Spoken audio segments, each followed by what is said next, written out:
Family, what it do? It's your girl Toot, and I am back with another video. Shout out to y'all, man. I appreciate y'all for coming back and tuning in. Listen, like, comment, share, and subscribe. That's all you got to do to support the channel, and it's free. Now, look, man.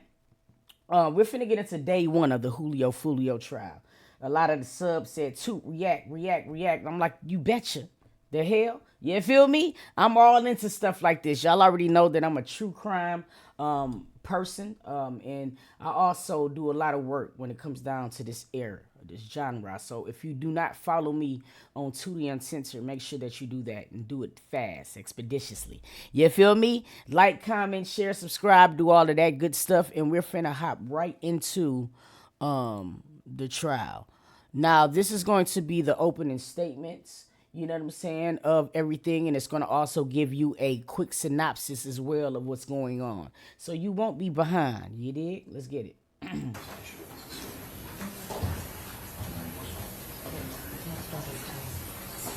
Don't dread the holidays. Let's make it perfect, Mahani.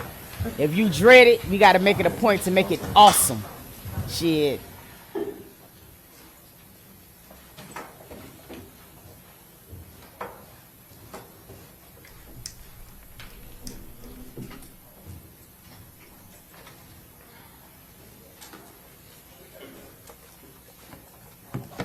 I could never get jury duty when it come down to these type of cases. You know, they give me the dumb shit. I'm sorry. I know my mouth. I be trying to shut up, but I can't stand it. It's like, bro, if you're going to give me jury duty, give me some shit.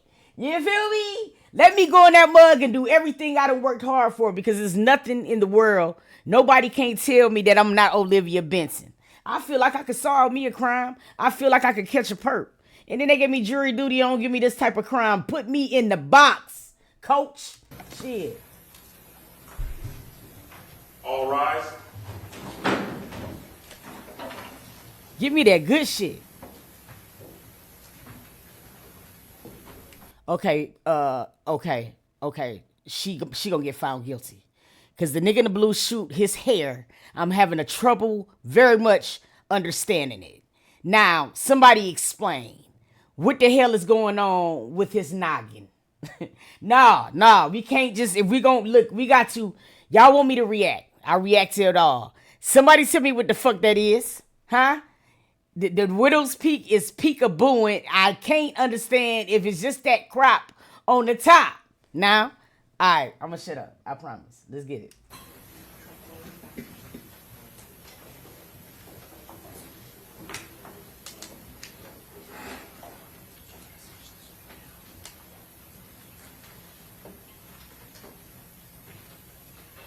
I'm so sorry for her. That's her defense team? Ma'am, you might as well just go to jail now. The dude in the blue suit, he couldn't figure it out what he was gonna do with his hair, which means he can't figure you out. Dude with the plaid suit on, he just did a line of coke in the bathroom. I promise you he did. You feel me? All right, I'm just pointing it out. Let's.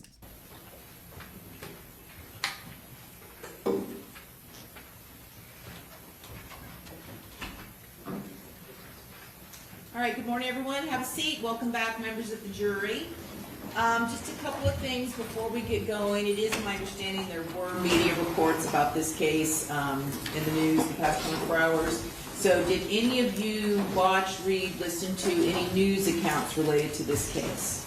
Did any of you do any independent research or investigation on your own about the case? Did you talk to anybody about the case? Okay, very good. All right. Everybody is lying. On that stand, they just want to be in that one. I don't blame them. I would have lied too. And just for scheduling purposes, I know we've got a juror that needs to be in a wedding or practice for a wedding at 2 o'clock on Friday, so we will break no later than noon on Friday. Just so you all know, the rest of the jury knows, Friday afternoon you'll have free. All right? Okay, with that, State, do you wish to make an opening statement? We do, Your Honor. Okay, very good. You may proceed. May it please the court? Yep. Counsel. Hey, Miss Nay. He didn't know, because there was no way he could know that his time here was limited, very limited, that he was in fact breathing his last breaths, Your Honor. Now, for the people who have, I know I've seen Serena come in. You're gonna kind of understand it, but this was actually a very, very dope ass rapper. He was a rapper out of Florida. Now, the first person who they're trying against his murder, his unalivement, is Alicia. Now, they were saying that she was the one who set him up and had arranged for all of this type of stuff to happen. So they're gonna kind of fill you in on a blank. So if you don't really know about the story, you definitely would know about it all. You know what I'm saying? By the time we get off, okay? Earth, living the last moments of his just barely 27 years of life here on this planet. He didn't know as he was out with friends celebrating his birthday that he was being watched, that he was being followed. He was being stalked. Dania, you know I'm telling the truth, Shawty. Stalked and observed while he was celebrating. Stalked and observed by a group of killers, a group of conspirators who were now executing a very premeditated plot that had been hatched and birthed days before. A plot that had been hatched between them with every single one of their collective evil intentions directed into one common purpose, one common goal: the premeditated murder of Charles Jones. This group's collective hatred and animosity, which drove the conspiracy that existed between them, this evil and despicably wicked conspiracy. He didn't know that now all of their planning, all of their surveillance, all of their advanced coordination was now coming to fruition. Mac City, what up, though? Let me tell you something, though. This is some spooky shit. Imagine being hated so much that people waste time out of a day to make sure that they can plot and coordinate, you know what I'm saying, your whereabouts to the T so bad to where they can unalive you. That much hate. There is nothing in the world, like, I don't understand how people can hate that bad. You know what I'm saying? This man on his birthday, it's crazy. On your birthday. Coming into fruition in such a precise way that he only saw his killers for mere seconds as they rapidly closed in on him, dressed from head to toe in all black, like ninjas coming out of the dark. Disguises that included balaclavas and ski masks. Disguises that... Balaclavas. Balaclavas, what's balaclavas? Shit, I'm keeping it the stat. Who else know what that is? Balaclavas, what's that? Hey, y'all know what that is? Hey, I don't pretend. Ski mask, but it's why he say and ski mask. Why he say both, like balaclavas and ski mask? That's what that is. Okay, cause see, what the fuck is that, bro? These conspirators had decided well before this moment. Oh, Pooh Shiesty is Shiesty. Okay. What nigga say is Shiesty, nigga? To use to hide their identities from the ever-present and ubiquitous cameras that permeate our culture.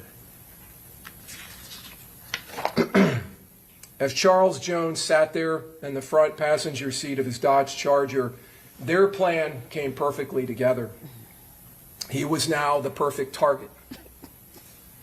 He don't know nothing about that. I don't know nothing about balaclavas. Shit. Balaclavas, I love olives. What the fuck? You know what I'm saying? I've never heard it like that. So excuse me, enlighten me.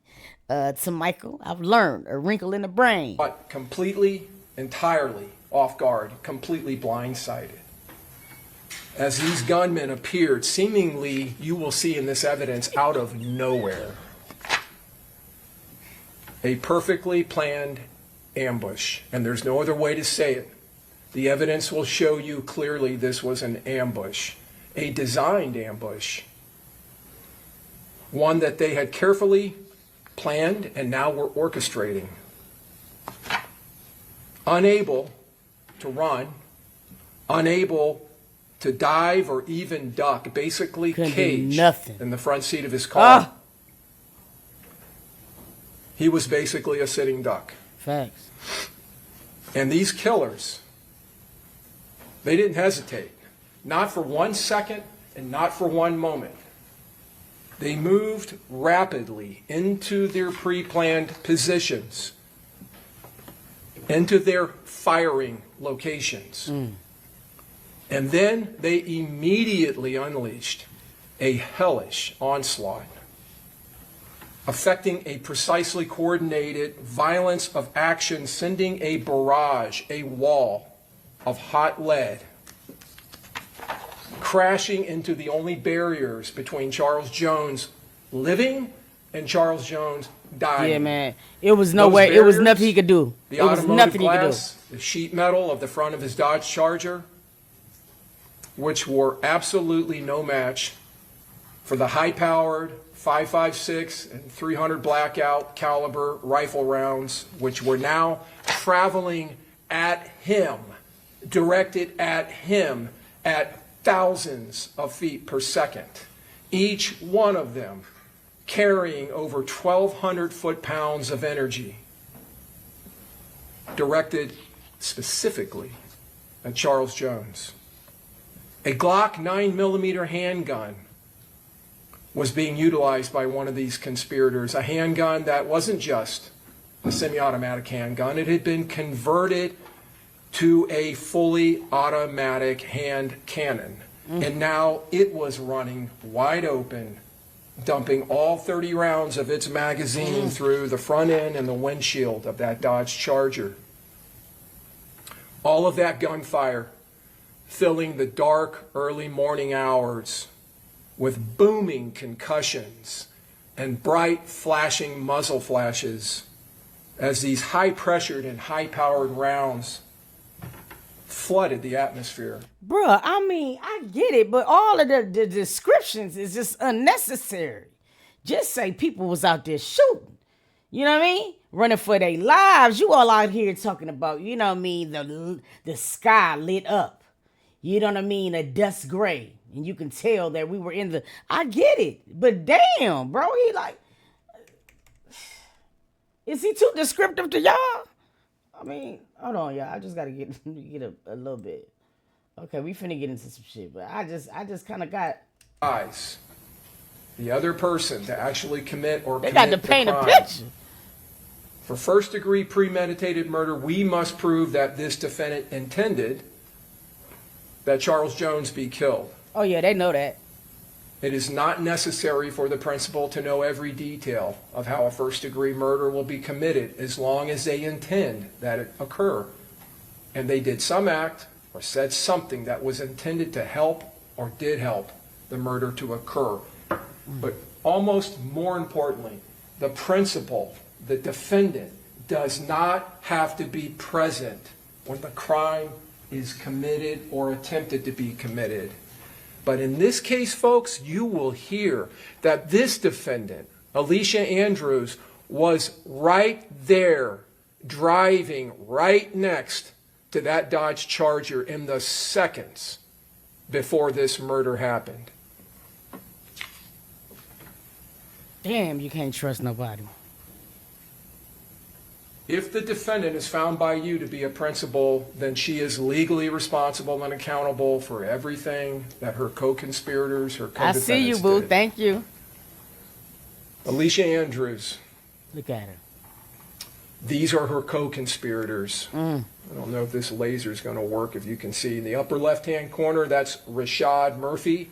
Lower left, Davion Murphy. Sean Gaithright is in the upper right.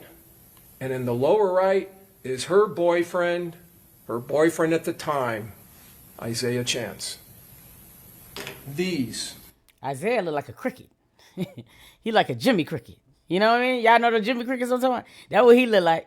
I should have known. You go with the craziest looking one out of the batch of people. Were the 5 conspirators. This was the assault team that took out Charles Jones. No, he was one of them people with them automatics. You don't look like no cricket. You fine. Shit. Don't be sending them at the meaty ones. That took his life, that snatched it from him in the early morning hours of June 23rd. Isaiah Chance, Sean Gaithright, Rashad Murphy, Davion Murphy. To understand the murderous intent that existed amongst them, and to understand this conspiracy that dwelled in all of their minds and hearts, we have to go back and look at the lives and associations of Charles Jones and these defendants. What did Charles Jones do to these defendants that was so bad that would cause them to confederate, to conspire, engage in this coordinated, planned attack? Charles Jones belonged to and was affiliated with a group known as 6 Block. He was a member of that organization. It exists in Jacksonville. It's known as 6 Block, and it is a street gang. It consists of several members. 2 other gangs in Jacksonville, ATK and 1200, were affiliated gangs. They despise 6 Block. They detest them. They abhor them. And the level of hate between these groups is a mutual hatred. The evidence will show that these gangs have been at war for several years. And when I say war, the evidence will show you this is a war going on in the streets of Jacksonville. The hatred and the dripping animosity of these defendants towards Charles Jones, it ran deep. And the evidence will show you that. In fact, you will hear that in October of 2023, just 9 months before this, before the murder of Charles Jones, he had left his residence in Jacksonville in that same black Charger about 6 o'clock in the morning. He came to a stop sign in his neighborhood, just a few blocks from his house, when a shooter with a high-powered rifle opened fire on his car, striking his car several times and striking him in his lower leg, spraying bullets all over that neighborhood. Mr. Jones at that time was able to drive himself to a local hospital, receive treatment, and be released. That bullet, or fragment of bullet, remained in his leg until it was removed by the medical examiner who conducted the autopsy on his body here in Tampa after his murder. I never understand sometimes, like, I never understand why these dudes who be in the streets, you know what I'm saying, feel compelled to stay in a state that they've created so many enemies with. You know what I mean? It's like there's no shame or blame in you leaving to start a new like to have a different type of life for yourself. It's almost kind of like you just be setting yourself up for failure, just staying in the same places that you used to just, you know what I mean, that you created most of your enemies in. I could never do that. Shit, I'm scared to stay in the States and I don't even got no enemies. You feel me? It's just because a person feel like they always want to take the shortcut out of life. You know, fuck working hard. They rather come for you or take from you. You know what I mean? This should be fucking terrible. Earlier that same morning, a member of ATK, a man by the name of Tilly, was shot and killed at a high school football game. This shooting of Charles Jones was clearly retaliation, but Charles Jones was not the shooter of Tilly. But that didn't matter. So why was he targeted? You won't hear any evidence to suggest that he had anything to do with that shooting. He was affiliated with 6 Block. And you're going to hear in the evidence that he wasn't just a member of 6 Block, he was a notorious member of 6 Block. Probably the most well-known member of that gang. In fact, he was the public face of 6 Block. The spokesperson, basically. He posted on social media, but most notoriously and notably, He wasn't just a spokesperson for 6 Block. He was a certified celebrity. Charles Jones had millions of followers on social media, if not tens of millions of followers, because he engaged in an activity that you heard a little bit about yesterday from one of your fellow jurors, and he was spot on. That's exactly what the evidence is going to show you in this case. This long-standing pattern of what is called drill rap. And it is an activity that Charles Jones embraced and that he engaged in under the name Foolio, which was in fact his street name, Foolio. Foolio. In this type of rap music, it's not just rap, it's disrespect. It's making fun of and disparaging not only ATK and 1200, the opposing gangs, but disparaging their members by name. Disparaging, and probably most incendiary you will find in the evidence, bragging about the death or deaths of other ATK 1200 members who have been murdered. As I said earlier, make no doubt about it, this is a gang war. Mr. Jones, you will see in the evidence, not only produced this music, he produced music videos. Videos where... Now, I ain't even gonna lie. Like, hip-hop, rap music has always been competitive. You know what I'm saying? There's no denying that. But the drill rap is what made rap and reality kind of intertwine in a terrible ass way.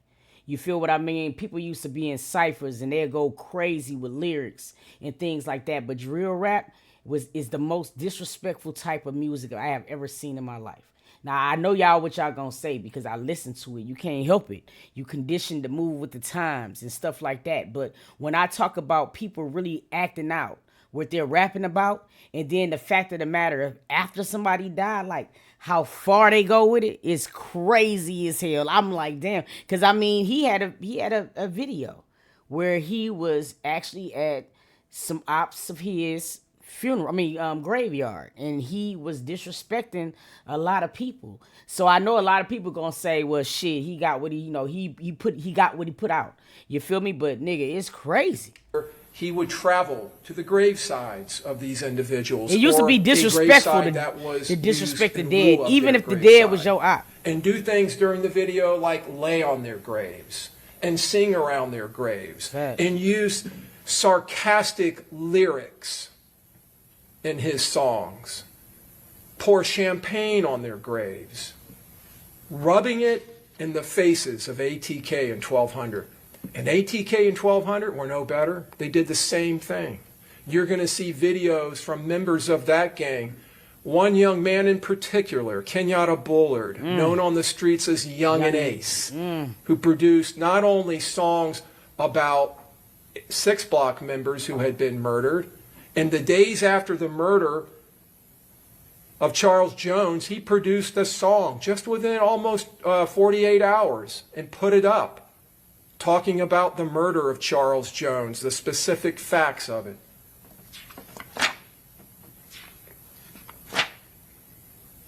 This created in those 5 individuals, in their minds and in their hearts, a vendetta. This was revenge. Because he ridiculed them, and he ridiculed their gang, which was their family. He ridiculed their friends, which were their family members. They were close, deep running bonds of loyalty in this organization. Because they have each other and they defend each other. They defend not only each other, but they defend each other's honors. And they defend their affiliations.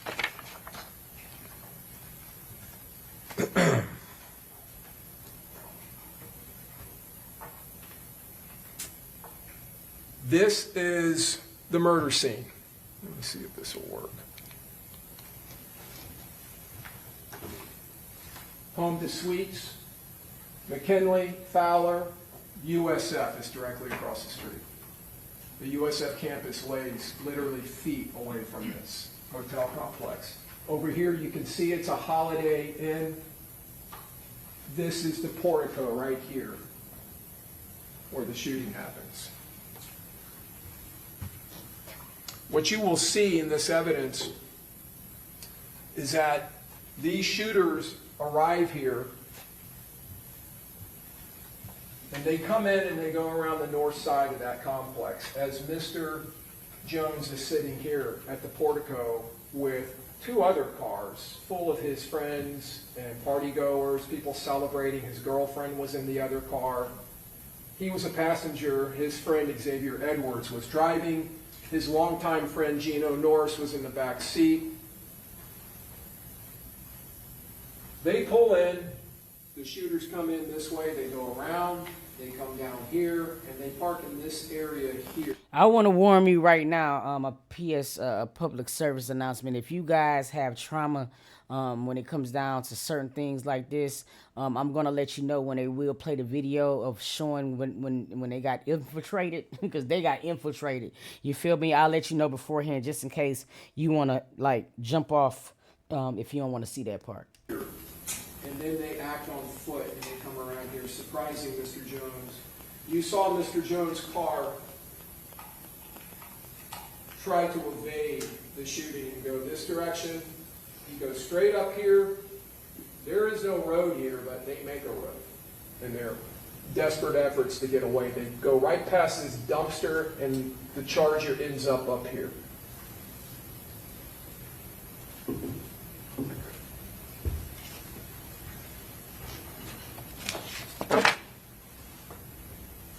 Here they go with these memos. And I wish you would take the damn shoulder pads out that blazer.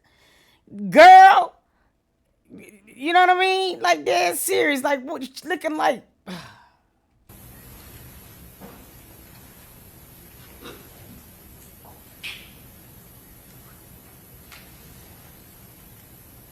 This is Mr. Jones arriving. He's been out celebrating, you'll find in the evidence.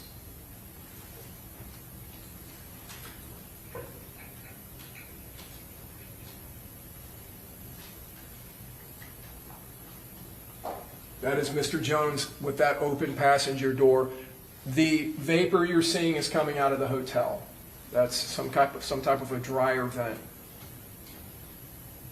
Mr. Jones in the red stocking cap pulling up his shorts.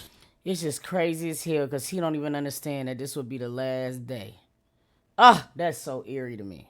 He walks in the hotel. As you can see on the timestamp, which is slightly off by a few minutes, this is about 4:30 in the morning. They had been out through the night. They had gone to a couple of clubs. Mr. Jones appeared at one club and performed, and then he went to an after party at another club. He had attempted to make a reservation here, but because they appeared so late, it had been given away. You'll see him come back and get into his car.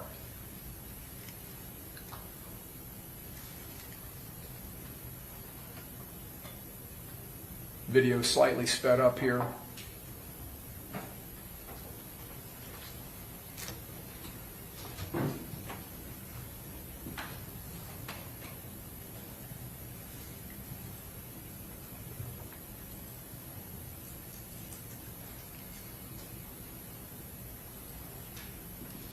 I wonder if it had went different if they had his room available. It probably would have still ended. It probably the next. I don't know how they would have did, but I mean, you know, you ever think about that? I wonder if they had a room exactly. I was just about to say that. Damn. That car entering right there, that's the assault team. And as I said, they go northbound around the north side. They avoid driving near this entourage, Mr. Jones and his friends. Yeah, somebody had to have eyes on him because if they would have gave him a room, they would have just came up there for no reason. They wouldn't have known where they was at. Damn, bro. True, Miss Nene, probably so. This Nissan Altima that's pulling up is part of The entourage that was with Mr. Jones. The driver, Tafa McCrae, is a friend of his. You will see his girlfriend get out. And they go inside of the lobby to use the restroom.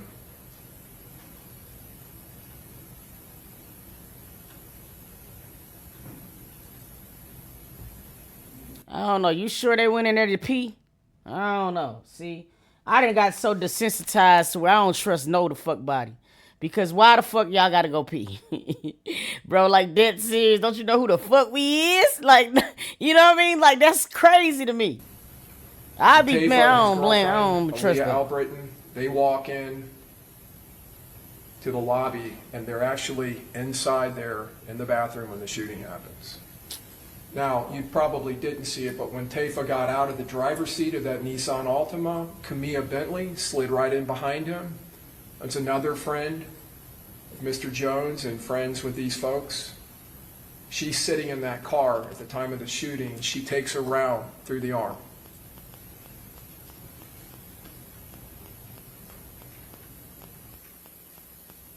This car driving by, that is the spotter car. That is the surveillance and reconnaissance vehicle. This is just before the shooting happens. Bro, he don't even understand that everything going around him right now is setting him up, boy.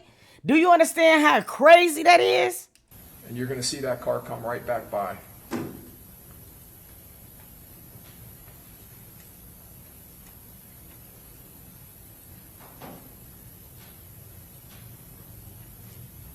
Well, the cameras they got at this hotel is A1 hot sauce. It goes down, does a 3-point U-turn, and comes back. And now we're mere seconds away from the attack on the Charger, on the attack on Mr. Jones. You'll see the Chevy Cruze go southbound on McKinley.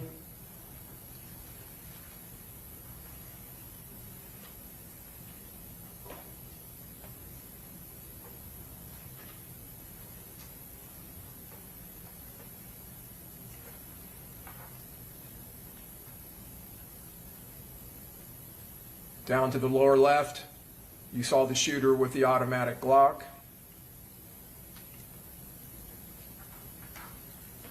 That's him in the lower part of the photo.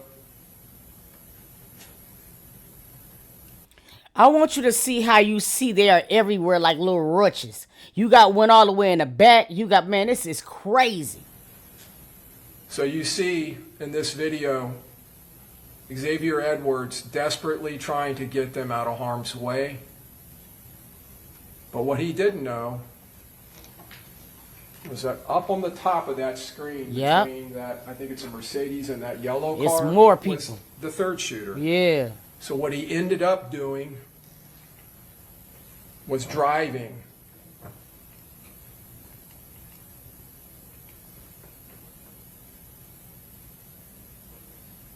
and you'll see it come to fruition here, directly into a vortex of high-powered rifle fire.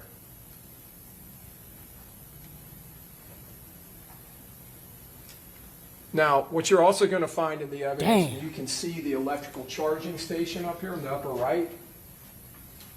This is the edge of a Tesla that's sitting at another charger. That Tesla has its, I believe it's called Centurion function on, and it is recording from multiple cameras around the car. And this is one of the recordings. You'll see several in the evidence that picks up the third shooter running down behind that row of cars and taking up position by that yellow car. He is the shooter on the other side of the street that forms that deadly vortex of fire as the Charger goes by. And as the Charger, you will see in the evidence, runs down the side trying to escape down the side of the hotel, this shooter comes running up to this position by the charging station and is opening up fire down the west side facing north of the home to suites.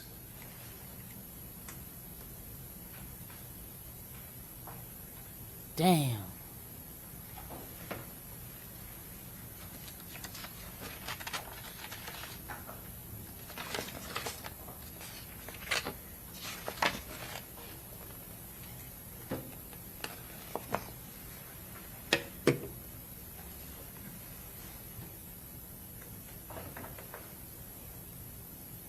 That is the headlights of the Charger fleeing up the west side of the hotel, heading north.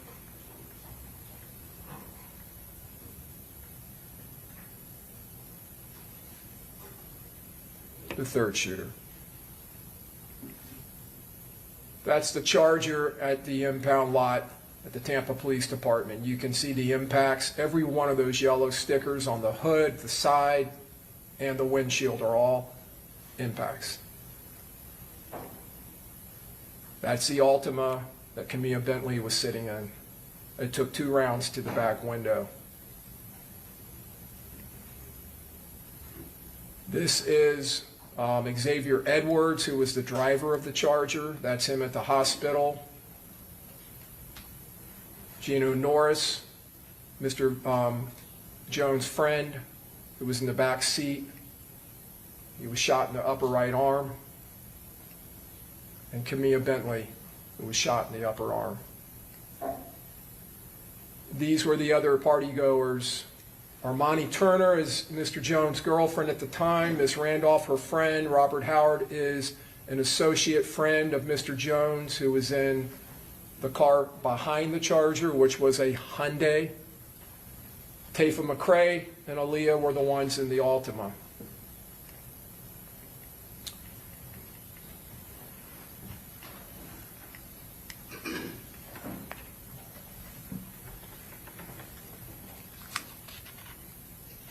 You could see in that video that these gunmen acted with suddenness, they acted with speed and fury.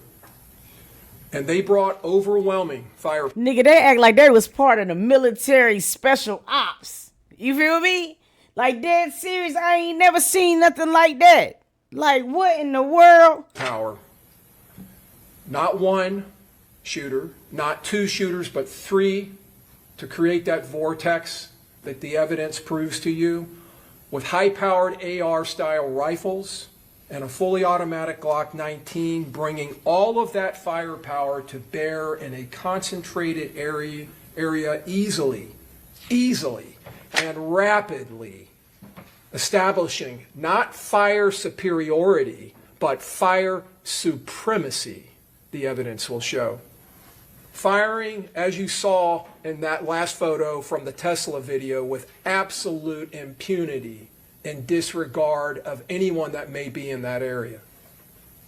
The majority of that fire you will find in this case was funneled directly into the passenger compartment of the Dodge Charger. And every single one of the rounds that were fired that night, every single one of them was dripping with the hatred, the malice, and the premeditated intent of all 5 of those conspirators. The evidence will prove to you. Mr. Jones attempted to evade the gunfire. He was leaning up against the dashboard. You may have seen in that photo, on those videos, but you'll see it during the trial. Look for it. His feet are up on the dashboard. He's leaning back. He's on his phone. The evidence will show trying to find a hotel, trying to find lodging for them. He barely has time to pull his feet down. The evidence will show he attempted to jump into the back seat, to go through and across the center console. Before he could do that, one of these rounds smashed into his chest. And that round tore through his heart, through his lungs, and through the largest vein in the body, the aorta, a gigantic artery that supplies blood up and down your body. Damn. And when he turned and kind of flipped over to try to crawl into the back seat, he took 2 more rounds to his back. Those rounds ripping through not only the muscles of his back, but into his liver.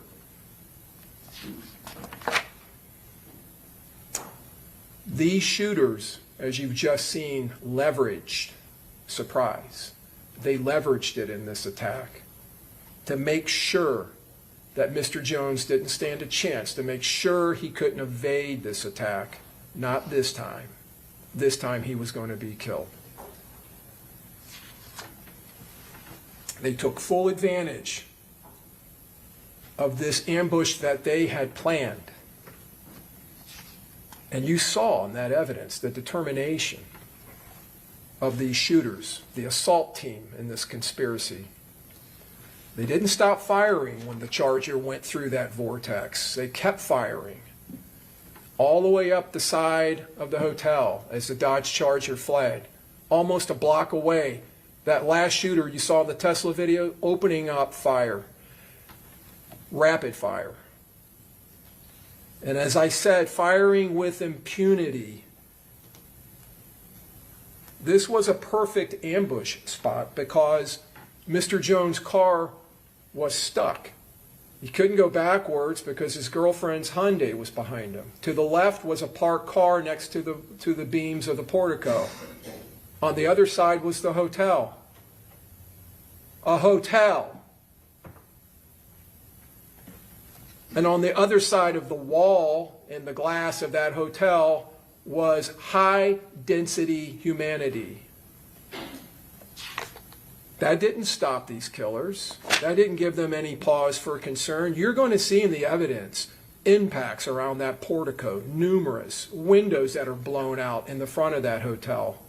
And not only in the lobby and in the front of the... No, it's surprising that it wasn't that many more fatalities, because the way that they was shooting them rounds, bro, like that was crazy. Hotel, up and down the west side of that hotel, impacts through windows that coursed through hotel rooms where people were sleeping, families.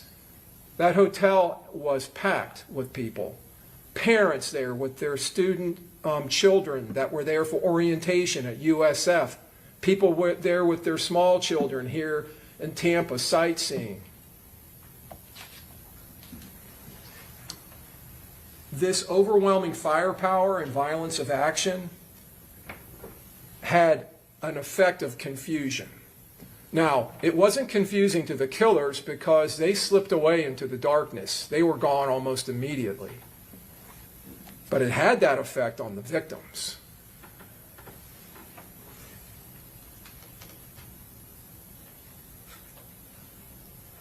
Gino and Xavier, when that Charger finally comes to a halt, bullet riddled, they realize that Charles Jones is gone. And they also realize that they both have been impacted. They have both suffered gunshot wounds. They flee out of that Charger, and they flee immediately to the west into the Holiday Inn because now they don't know where these killers are. They don't know if they're there or not. So they flee and they run into the hotel. And you're going to see in the evidence, their flight leaves a thick blood trail and a very obvious blood trail. They run in, they get on an elevator, they go to the 3rd floor. When law enforcement respond, and I'll talk to you a little bit about that, the confusion that was caused, they go to the area where the Charger is. They see the blood trail. Tosh Stiggy, it's no way that you could even tell me. I just know that their stomachs and the amount of fear that they was feeling at that, man, I can't even imagine no junk like that. They don't know if that's victims. They don't know if that's shooters. Facts. They go into the hotel thinking that they're going to be coming face to face with shooters. They go up the elevator and they go onto the 3rd floor and they find Mr. Edwards and Mr. Norris laying on the ground, bleeding. Camilla Bentley, you saw in the panic between her car, or the car she was driving, the Altima, and Miss Turner's Hyundai. One's backing up and one's going forward, and they collide going out onto McKinley. Camilla Bentley drives off, but then she turns around shortly thereafter and comes back and picks up Taifa and Aaliyah, who are inside of the hotel lobby. They then drive nearby to Advent Health, where Camilla is treated for her gunshot wound. Meanwhile, Armani Turner, the victim's girlfriend in the Hyundai, she ends up somehow on Fowler going eastbound and comes across a traffic stop being conducted by the University of South Florida Police Department, just a traffic stop. She pulls up in her and Mr. Howard get out, and they make contact with the police, who are having a hard time understanding them because they were so frantic and so upset. So they follow them. They try to follow them. They actually lose sight of them because she's traveling so fast. Meanwhile, Tampa Police Department are responding to multiple 911 calls of shooting at the hotel. An officer responding sees Miss Turner driving. She drives through the intersection of Fowler. McKinley goes right over the landscaping and into the parking lot. He follows her, not knowing who she is or what her part of this is, and they end up making contact with her.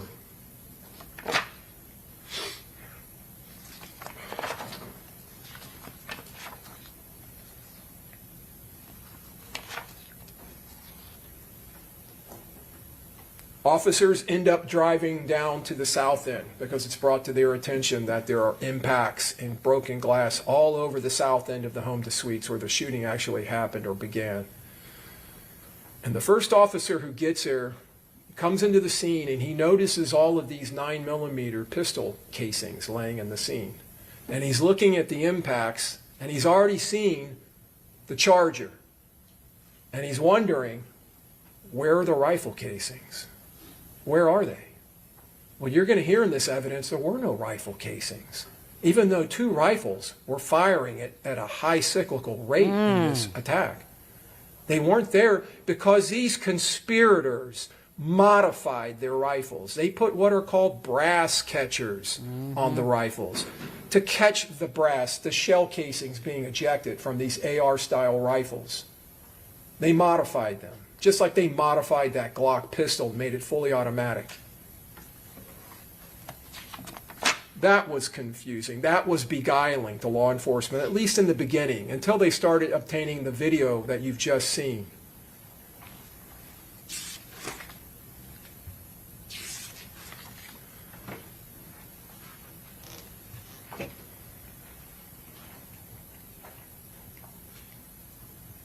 So how does this conspiracy unfold? How does all of this start? You know, if only they can use their goddamn brains and shit when it come down to stuff that's going to make us better. You know what I'm saying? It goes to show you how much common goddamn sense that we have to be able to even to come up with shit like this. But it's just like, I just wish that we could just refrain from doing this shit to each other.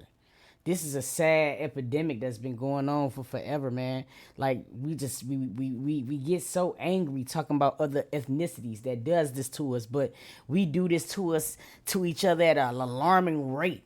And I mean, and just not giving a fuck. Did you see how they was in the middle of a hotel? You know how many people was in there probably sleeping shit? You feel what I'm saying? Like kids, man, that junk blows me to think that there's people out here in society like this. I don't want to live near none of these niggas. I don't know. I don't care. And I'll still tell on your ass. I don't care. I need you off the streets and out of my community. Shit, I don't feel, man, I don't like y'all. I don't like these folks that be doing this type of shit.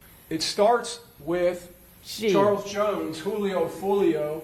You see his name on the top of this post on IG, putting out on his IG account this advertisement for June 22nd. Damn, and I seen that. Which was a Saturday. Yeah. The murders happened in the early morning hours of the 23rd, going into Sunday morning.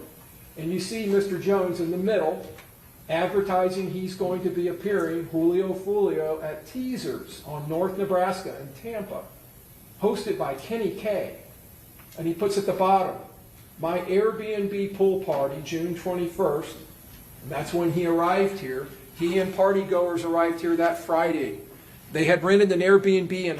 I don't see, this is the part of rappers who beef. I don't get this part. You know, your ego got to be pretty goddamn big to know you have a lot of ops. And to put exactly where you're going to be. I don't see anything remotely close to being smart when it comes down to this type of shit. I don't even feel comfortable me. So I don't understand how they can feel comfortable and they got ops and some more shit. You dig what I mean? Because this is some sad ass shit. You feel me? Like, I mean, why would you plaster where you're going to be? I would never understand that. Holiday in Pasco County. And they ended up on Saturday night leaving the Airbnb because he had started sending out, telling people, send me messages and I'll message you back with the address, and so many people appeared that eventually the owner of the Airbnb pulled the plug and told them to get out. But you see down here at the bottom, my official birthday party, June 22nd at Club Teasers, and gives the address. So he is making it very well known when he puts this promotion out, where he's going to be, what address he's going to be at, and when he's going to be there. Right. This is another flyer that he put up. 8 p.m. to 3 a.m., June 22nd at Teasers. He even puts a photograph here of Tampa. My Airbnb pool party. DM me for address. And my official birthday party at Club Teasers gives the address again. So he's advertising his whereabouts. He's advertising his whereabouts. Now, Miss Andrews, the defendant, sitting right over here at counsel's table, this is a message that she sends, and you see on the top there, oh, that's red. That is her Instagram account. You will find that. You can see on the top right, her registered email to that account, verified AliciaAndrews72@yahoo.com. She sends that this message on June 21st, that's Friday, at 10:52 UTC. That's early morning the 22nd, or earlier that day, sorry. UTC, if you're not aware of that, is Universal Time Code. It's Greenwich Mean That's the one that's like 3 hours away from the regular time, right? Time. So you got to back up. Morning the 22nd, or earlier that day, sorry. UTC, if you're not aware of that, is Universal Time Code. It's Greenwich Mean Time. So you got to back up 4 hours. Oh, so 4. she's sending that on the Friday night. Hey, could I book a B&B in Tampa? This is 2 days before the murder. To a Kiera Axe Marie. Hey, what's dates you need? Tomorrow, but what day do you have available? How many bedrooms? Like 2. Logistics. This is the beginning. She's trying to find lodging. Trying to find lodging for this operation.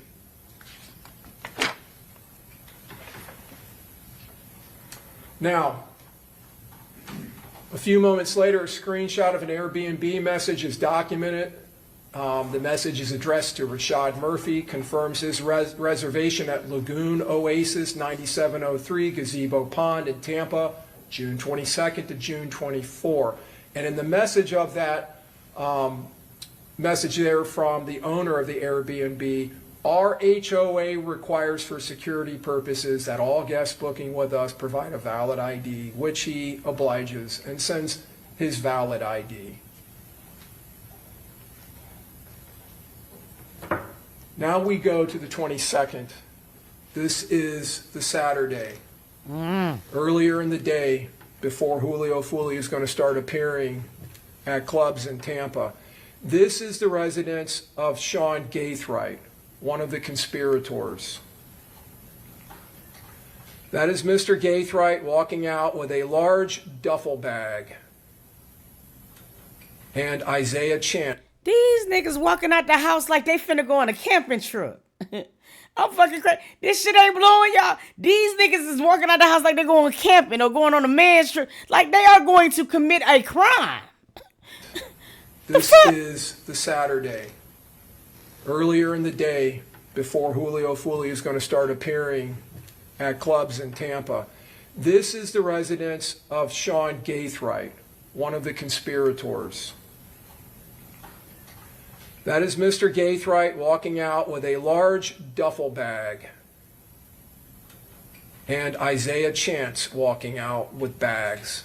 And you'll see they start loading that black car, which is a Chevy Impala. That is the car that goes north in the hotel complex. That is the car transporting the assault team. And they load the bags into the trunk. That BMW on the top of the video there is being driven by Mr. Chance. And you see him bringing out another large bag. They're kitting up and they're getting their gear into their transports. You'll see in the evidence that Oh, God, Mr. Chance Lexi. ends up leaving in that Beamer. He drives and picks up his girlfriend, this defendant, Alicia Andrews, and brings her back to this residence. Damn. And then the three of them, Miss Andrews, Mr. Chance, and Mr. Gathright, get into that Impala, and they drive here to Tampa, and they drive to the Airbnb, and there will be zero doubt about all of that, because that Impala, while it's en route, is being picked up on license plate readers. You will see in the evidence their cell phones are tracking, hitting cell towers as they travel in unison all the way down to I-75, coming across from Jacksonville and heading directly into Tampa. When he comes back, Mr. Chance brings his contribution. I ain't even gonna lie. I like the state's receipts. He got his little laser pointer and shit, and and the cameras is clear than the fuck. I mean, it ain't no way you can miss it. Man, y'all was on 10K with your flip-flops on, looking like y'all finna go ready to go out and have a good boys' time. And y'all out there finna commit all types of crime. Man. To the assault team. The Glock pistol with the extended magazine. He tucks it into his waistband.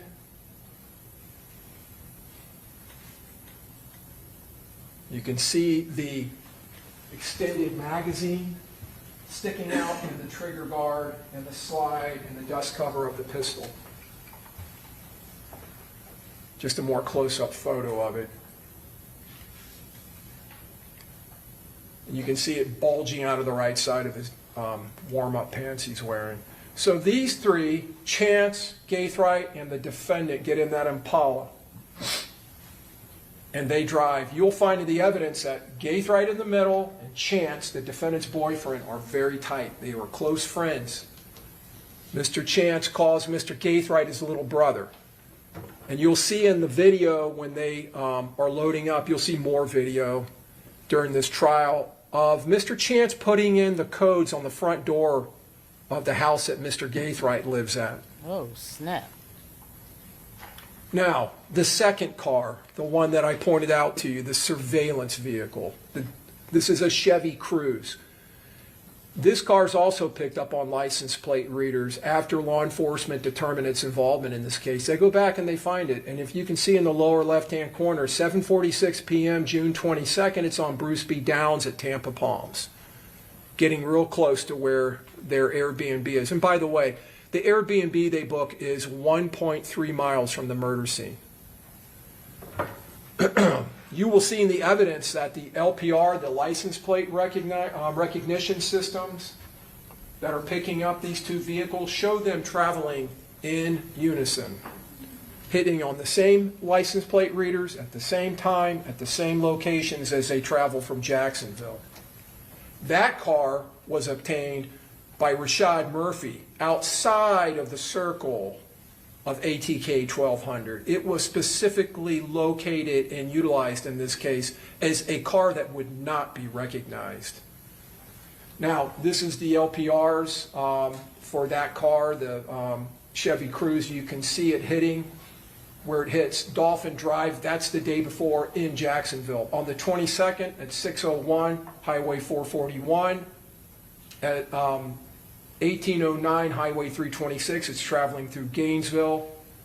And then at 1947, 7:47 p.m., Bruce B. Downs, Tampa Palms Road, and then at 0342 Hillsborough. And then we get into the surveillance and the time before the murder. The ones at the bottom are the return. That's when they're returning to Jacksonville. This is showing you in these license plate readers the Cruze on the top and the Impala on the bottom, hitting simultaneously on the same dates, 1809, 1947, 1945, 0341, 0342, at the same exact locations. Gotcha. These cars are traveling in unison because they are part of a team. This is the Airbnb that they stayed at on the night of the 22nd, going into the morning of the 23rd. They didn't stay at a hotel that has a lobby. with security cameras. They stayed at an Airbnb with one single Ring camera. Now, that's the front door on the right, or on the left, excuse me. You can see the Ring camera. You also can see that that lock has, like most Airbnbs, has a combination lock on it. That's the defendant when they arrive. And that day, she's the only one seen going through that door. You're going to hear in the evidence when she walks in, this is from a video, someone inside saying, "My bad." So they're already inside, but she's the only one that goes through the door that day. The other ones, the evidence will show, this is back the back side of that same building, and down the back, and there's the back door. Must have entered, the evidence will show, through that entrance. Damn. Later that night at about 1:40, this is going now into June 23rd, 3 hours before They try to think ahead and just have her come through the door. But see, she talked too much. Oh, y'all, that's why everything you do just, damn. Because, man, let me tell you something. All of this, because you want somebody unalive, man. That's why I be trying to tell y'all, shawty, man, y'all got to keep y'all circle like this. Because people out here just don't like you for no reason. And you just don't never know how many, like what a motherfucker's over there doing and plotting. Oh, man, nah. the murder of Charles Jones, and less than an hour before they begin to hunt and stalk him at Teasers, where he's appearing, her phone leaves the Airbnb and starts tracking by hitting off cell towers to a nearby McDonald's at 22nd and Fletcher, 2205 East Fletcher. You can see in the upper right-hand corner, if you've never seen these before, that's the cell tower. This is the area of the cell tower, or the part of the antenna that's being utilized, and it falls within that area. And you can see there Fletcher, Advent Health.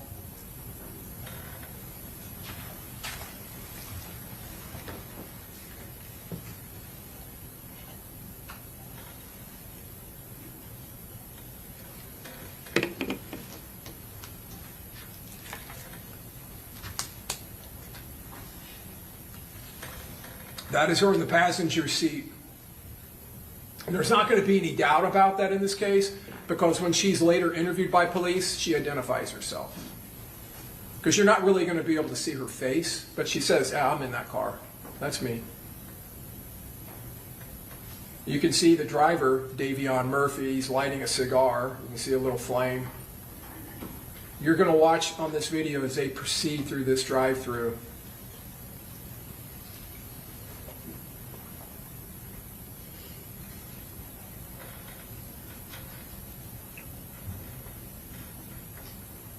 Man, they got them everywhere. It wasn't nothing they could do about this shit.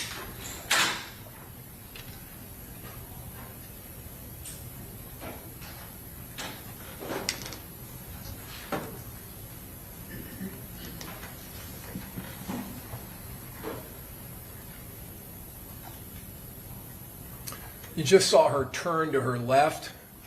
She identifies Mr. Chance as being in the back seat of that car.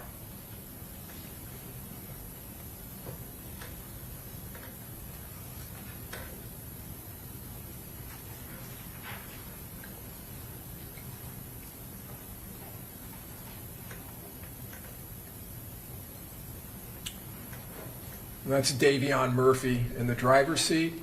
Boy, they got this nigga getting a Big Mac. You feel what I'm saying? Like, bro, you would think that you would think all of this type of stuff through. And y'all don't understand the power of technology, the digital imprint. I keep telling y'all about this shit. Digital imprint, DI. Think about it. Bro, it follows us around. It ain't nothing you can do about it, bro. You could be sitting here right now in Google what you want to eat. You looking at all types of shit. Then go right on Instagram, nigga, and it seem like that be all the shit that's in your feed. Bro, let me tell you something. We are no longer. I'm telling y'all ass, don't commit no crimes. I'm just being honest. They got this nigga getting a They Big eventually Mac. drive off, but what you're going to find in the evidence is they buy a lot of food. This is not food for one person. It's a lot of food. And that's significant because later she tells the police that they went there because she was hungry and wanted something to eat. She also tells them she doesn't know who the driver is. You can't give an explanation for how he even came to be in that car or how she came to be in that car. Now, this is... I mean, at least dummy sit in the back and look like an Uber.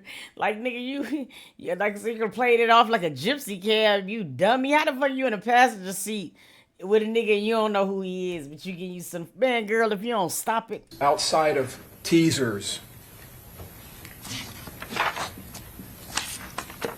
As you saw, Teasers is a club that is on Nebraska, here in the city of Tampa. So, as you saw in the evidence of the shooting, the success of this conspiracy, this plot to murder, this attack, hinged on the element of surprise. It absolutely hinged on that. And they leveraged the surprise that they had, catching Mr. Jones off guard.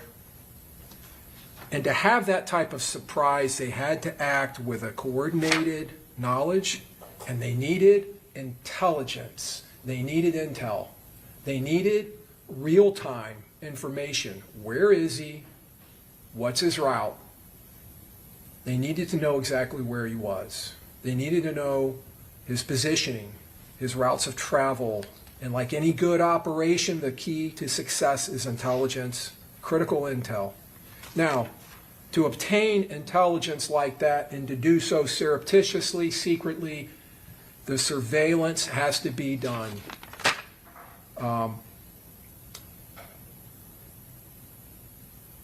in a surreptitious manner. Without that intelligence, without providing that real-time information to the assault team that's in the Impala, there would be no surprise, there would be no ambush of Mr. Jones, and this conspiracy would fail. Ladies, answer me something. So the D, when it got the curve in it, like y'all was saying and shit, it make y'all do shit like this? Y'all get this dumb? To where like this nigga can say, hey, I need your help with unaliving somebody. You just automatically jump into action? Penis could do that good? It'll have you that dumb? Yo, y'all shouldn't, I don't know. This It was crazy. that intelligence, that real-time surveillance and communication, the locations and routes that were provided by this defendant and her boyfriend, Isaiah Chance. Ms. Nene said, yep, too. You don't know how many times I almost went to jail for this nigga. Operating alone in that Chevy Cruze, while the other three conspirators, the assault team, were in the Impala. And they were doing everything they could to keep that Impala out of the sight of Mr. Jones and his friends, because Mr. Gaithright drove that Impala. It was registered to his mother, but he drove it all the time. He was notoriously known for driving that car. This was a coordinated team effort.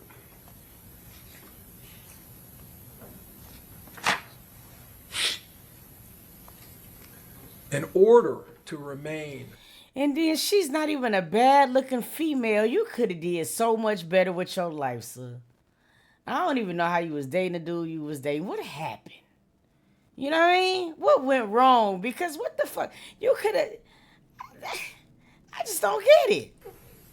Secretive, and to not alert the target that they were conducting surveillance, they utilized several different techniques. Number one, they parked away from the club, and they utilized disguises that you heard some about yesterday in jury selection, about COVID masks. You're going to see in this video, June of 2024, they're both wearing COVID masks. Now, interestingly, because it was suggested yesterday that there's many reasons people could wear COVID masks, it's the only time in this evidence you will ever see a mask on this defendant's face. You won't see it on her face when she returns back to Jacksonville through an Uber. You won't see it on her face any other time when she's at entering into the Airbnb around her 4 co-conspirators. She pregnant? She was pregnant doing this? I know you fucking lying. So she's trying to create another YN? Where that little nigga at? Lock him up now. No, I don't care.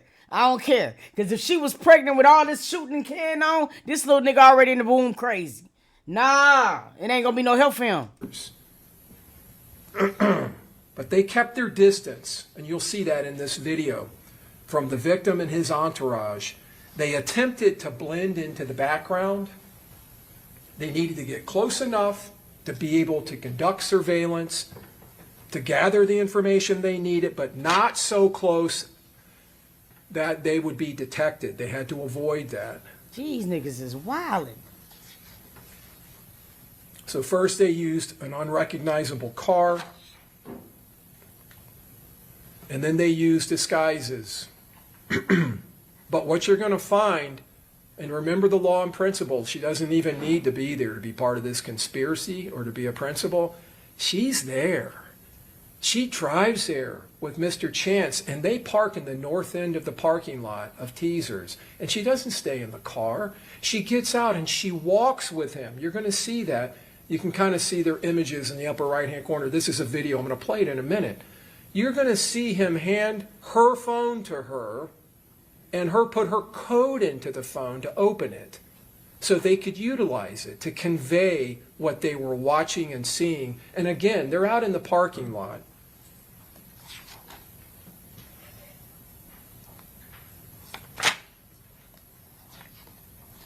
She was there with them in the field, shoulder to shoulder, in the thick of it, on the ground, in the action. So they're wearing these masks, and it's not just like some costume mask. Obviously, a COVID mask is not going to necessarily draw that much attention, but it is going to hide their identities. Mr. Chance has a hoodie up on his head, along with the COVID mask. They are clearly trying to disguise themselves.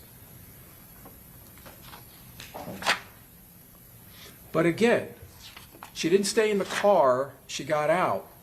And there was a reason for that.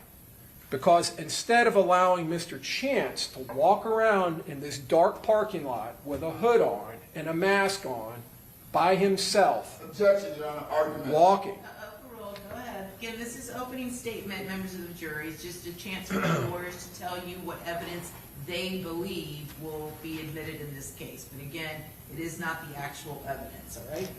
Go ahead. But instead of allowing him to walk around in that parking lot by himself, a single man with a disguise on, she went with him. Because now they would be a couple. They would fit in. They would be non-threatening. So she acted not only helping in conducting the Objection, Your Honor. reconnaissance, Argument. Overruled, go ahead. she acted as camouflage.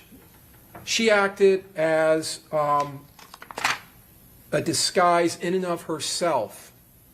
Now they're a couple. Now it's not just a single person who may be seen as threatening or may draw attention. This is just a couple walking around in the parking lot in a club where a lot of people are milling about in groups. In groups.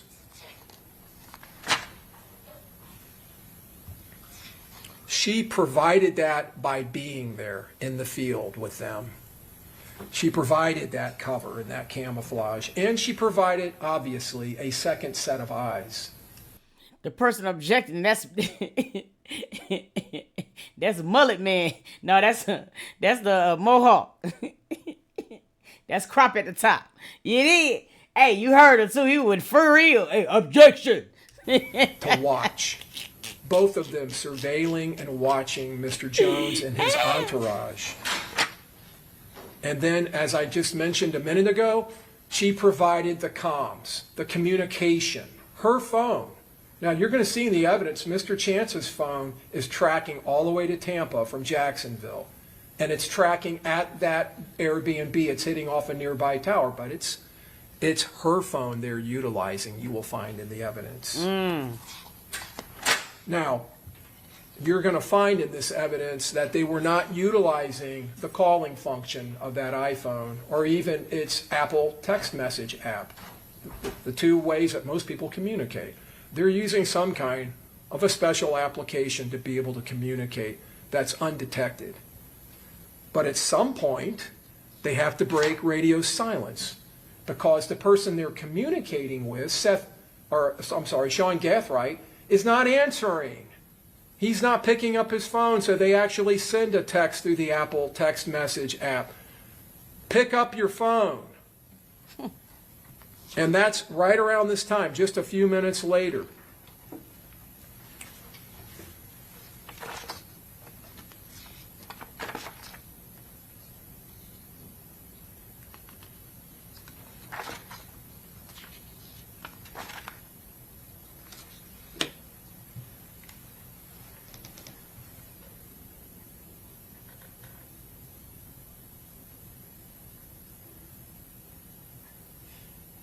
You see the defendant opening the phone for Mr. Chance, and you can see their COVID masks. One is wearing the blue COVID mask that was so prevalent in 2020, 2021, and she's wearing a black one.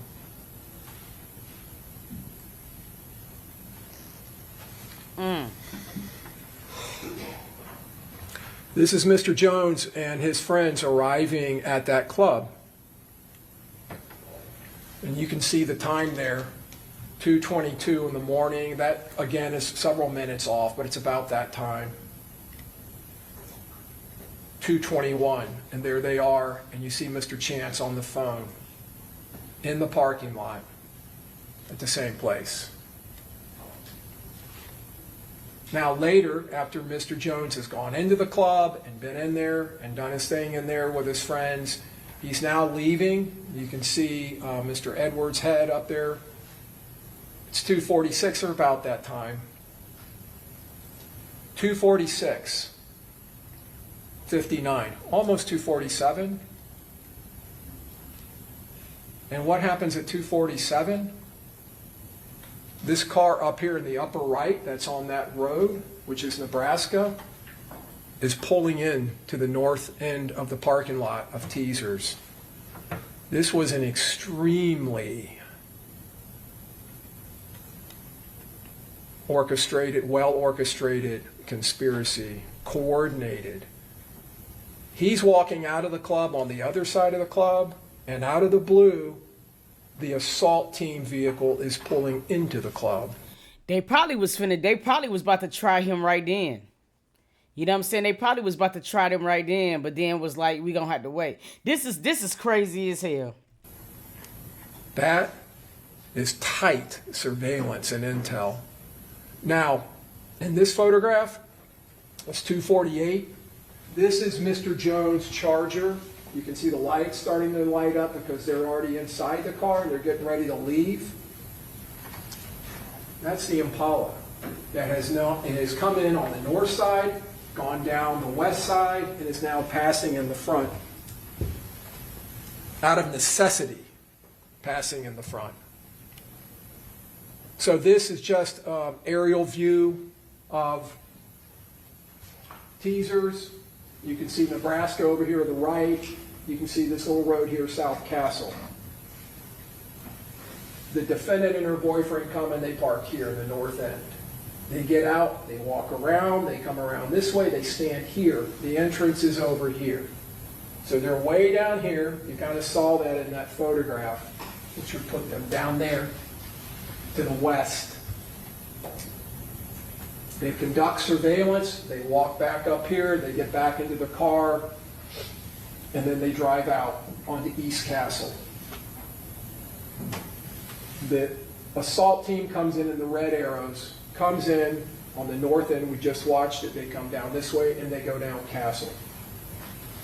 And as you can see, before I move on, I ain't gonna hold you, bro. This is how you try a case.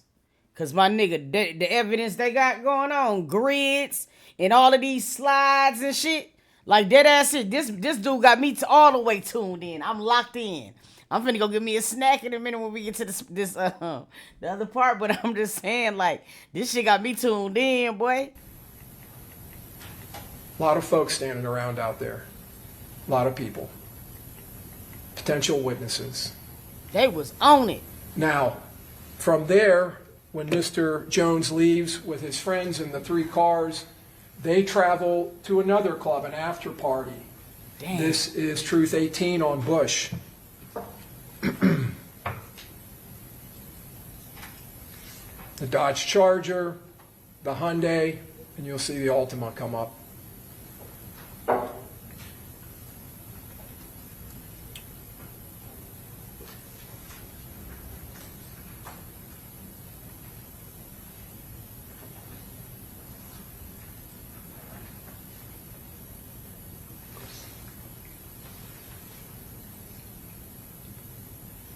Down here to the lower left, you can see some of the party, Miss Bentley, Miss Albritton, Tafa McRae in the light blue.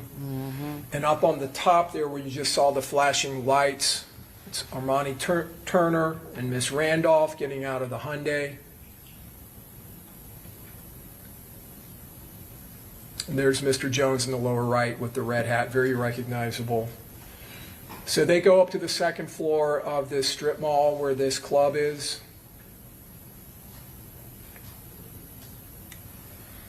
That's Gino Norris in front walking up, his friend.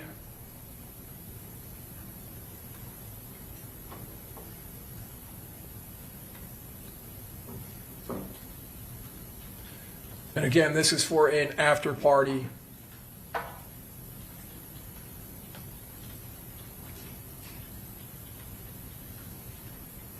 And you'll see Mr. Jones will start live streaming with his phone.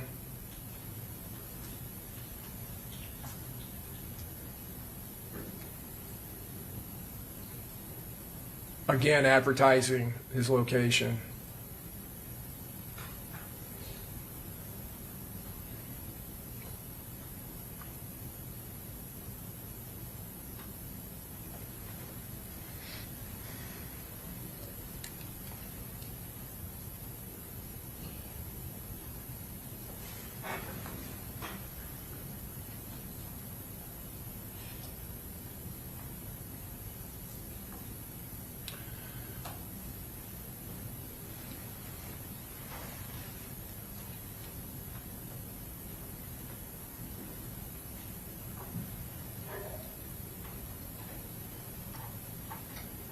This is from another location, and you can see the Chevy Cruze up in the top part of the screen.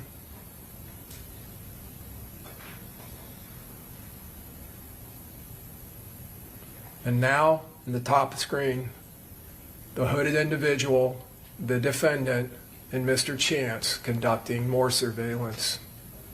Walking as a couple, so they're not threatening, they don't stand out.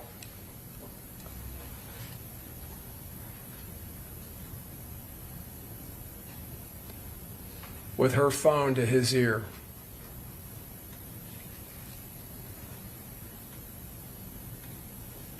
Damn. And now they walk back again past the club.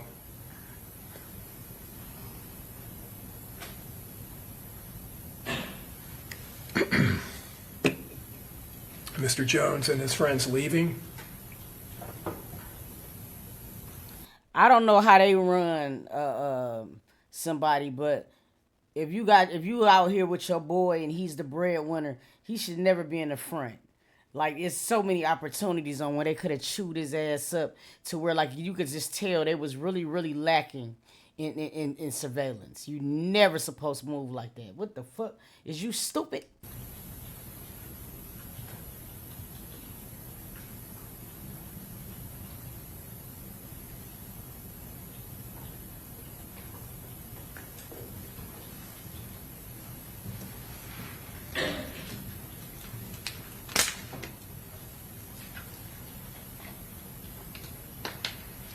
The Impala on the top of the screen. That's across the street.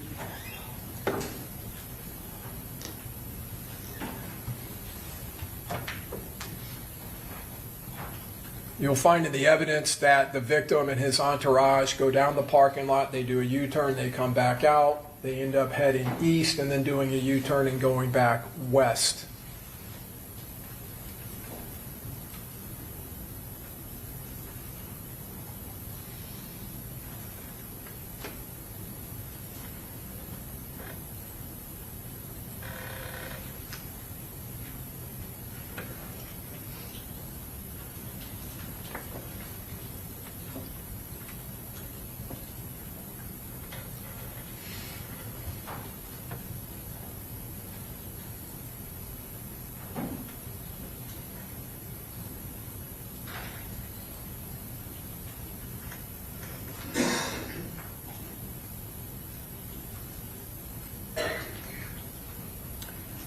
Impala just crossed the street. Now it's back up at that stop sign in the upper right-hand corner.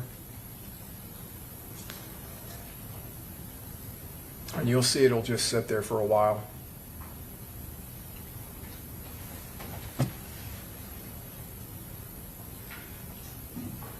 Damn, bro. And the thing about it is, what makes it so crazy is just the fact that these folks was on his ass like a full-time job.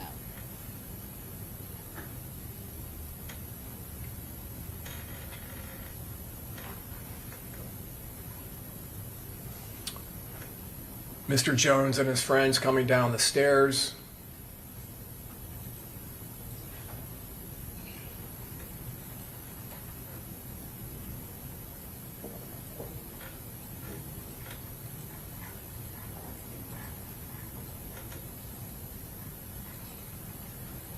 At this point, with all of these people on the phone and shit, you don't know who was working with who. Everybody could be in cahoots. I feel like everybody a perk right now.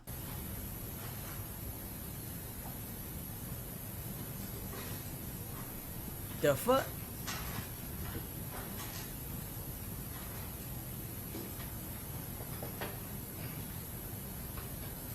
A lot of people milling about, a lot of cars. The evidence will show.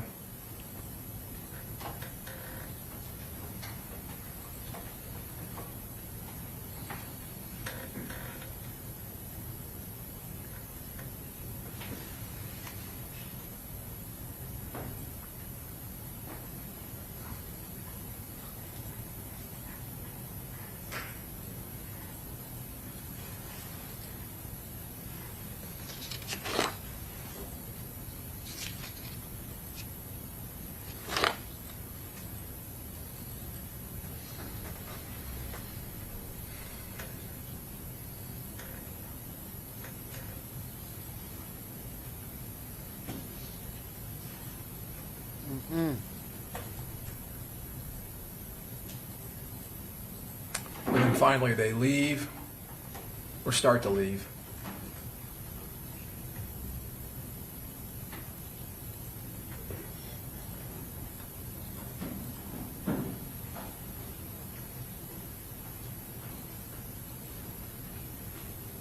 And they come back.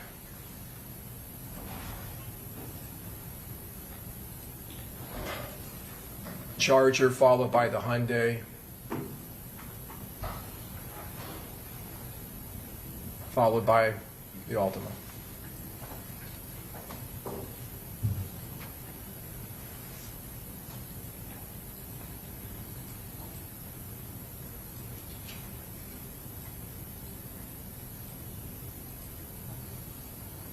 On the top of the screen, Mr. Jones' Charger is going to do a U-turn and go back westbound, followed by the Hyundai and the Altima.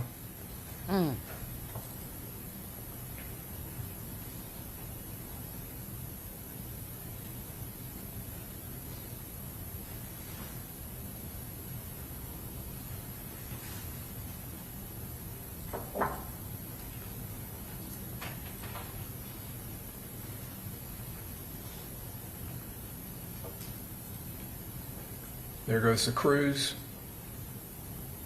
heading the same direction. Damn, bro. Now, this is the intersection of McKinley.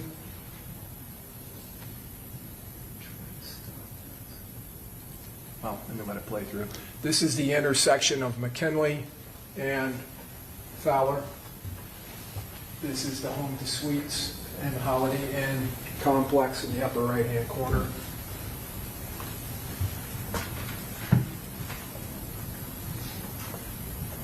Directly across the street is USF. There's an Embassy Suites there. That is Mr. Jones' car doing a U-turn and going back on McKinley, and you'll see it turn into the hotel complex, followed by the Hyundai and the Altima. And as you can see, there is no car visible except for those oncoming lights now coming up the northbound side. That is the Chevy Cruise. It goes eastbound, No other car on McKinley can be seen. It's not even in sight. The Chevy Cruze ends up going eastbound, then comes back westbound, turns northbound. There it is, into that parking lot. And now several minutes later comes the Impala, which, this is the assault team. Does a U-turn, you will see, goes southbound on McKinley following the path of Mr. Jones and his entourage and pulls directly into that hotel. That car wasn't anywhere to be seen when Mr. Jones and his entourage were going in there. But the Chevy Cruze was there with this defendant and Mr. Chance providing critical intelligence to them with this defendant's phone.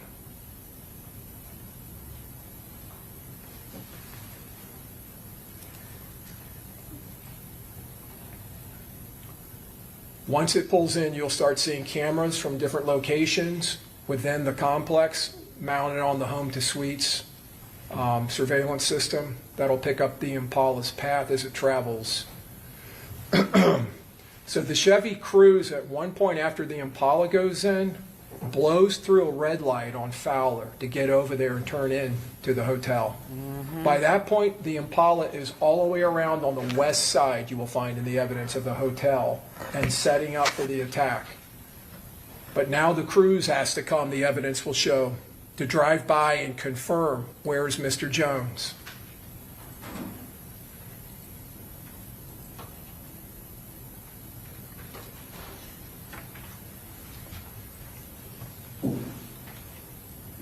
The red marker is the Impala and its path. It comes in, it goes northbound, it goes westbound, it goes southbound around the Holiday Inn, down across the south end side of the Holiday Inn, back to the east, and then it parks. First it goes down, you can see that red arrow next to the home to suites on the west side. It kind of pulls down there and has to back up and pulls in. When the blue markers is the Chevy Cruze, when that pulls in and pulls around and does the three-point turn, you're going to see in the video evidence right here, they pass within feet of each other at the same time. And of course, the Impala never goes around or reveals itself past that point, keeping out of sight of Mr. Jones and his entourage.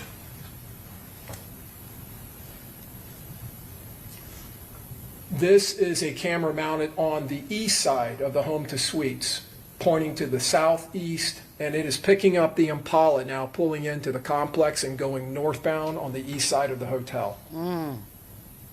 This is going to go to a camera facing north-northeast, showing it passing, still going northbound.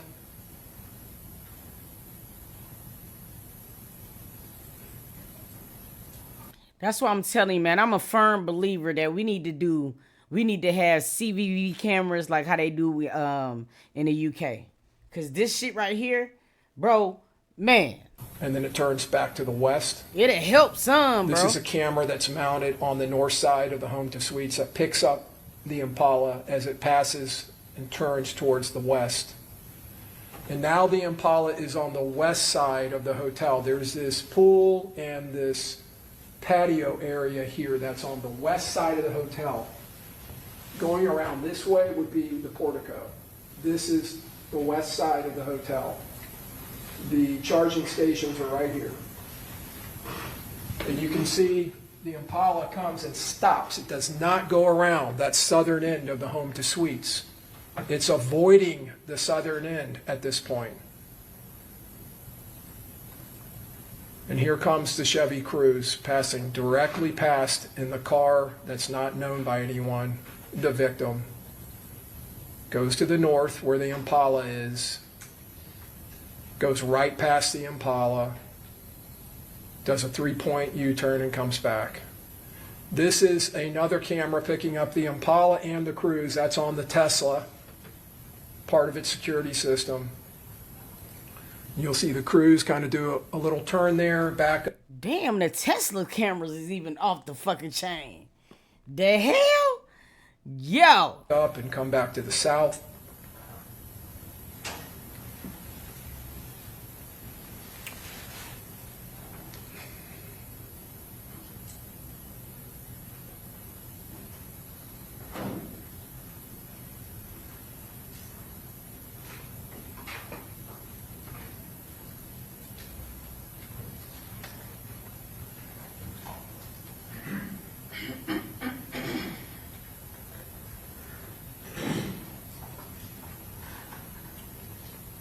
Yeah, that's what I mean, the CCTV. Shut your ass up. I don't know if you saw that or not. The cruise is turning around, but the Impala is pulling into a spot over here at the same time as it passes back by. Damn. Objection, Your Honor. This is cumulative. Overruled. This is opening statement. Go ahead. So now the cruise, Bro, I wish you would shut your head ass up, boy. He can talk about what he want to talk about right now. You can't object until his, what the fuck? Man, this man got his bar, his degree at McDonald's and shit. is coming back, doing one last pass, and now we're within seconds of the attack, the murder itself. You can see individuals at the top of the screen moving. You're going to see them run by the front of the Tesla, getting into position. Look at that shit. There's the third shooter, Davion Murphy. And now they come around the pistol shooter, Rashad Murphy, and the shooter on the top of the screen right there is Sean Gathright. You see the collision between the Altima and the Hyundai as they're trying to get out of there. You see Mr. Murphy come out of hiding and Mr. Gathright opening. I just wonder why he ain't bust that left. Like, why would you go towards the shooting? You know what I'm saying? Like, am I tripping? I wonder why he just didn't bust it. You know what I'm saying? Like, bust the right, I mean. You know what I mean? Why would you go towards him? Like, I would have bust that right on him. I'm confused. Sean Gathright. You see the collision between the Altima and the Hyundai as they're trying to get out of there. You see Mr. Murphy come out of hiding and Mr. Gathright opening fire. You'll see Mr. Gathright and Mr. Murphy running back to the north. And you saw this, They still shooting. there's the muzzle flashes of Mr. Davion Murphy's rifle. And you saw the Charger going to the north.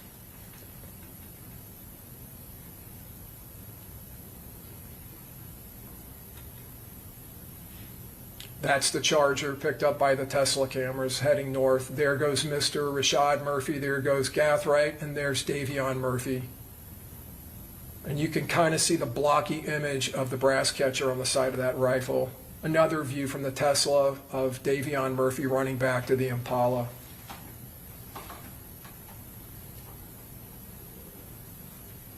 This attack was relentless, as you saw. They weren't going to stop. They were going to make sure that they killed Mr. Jones, that he was not going to live, that they were not going to go back to Jacksonville without him dying.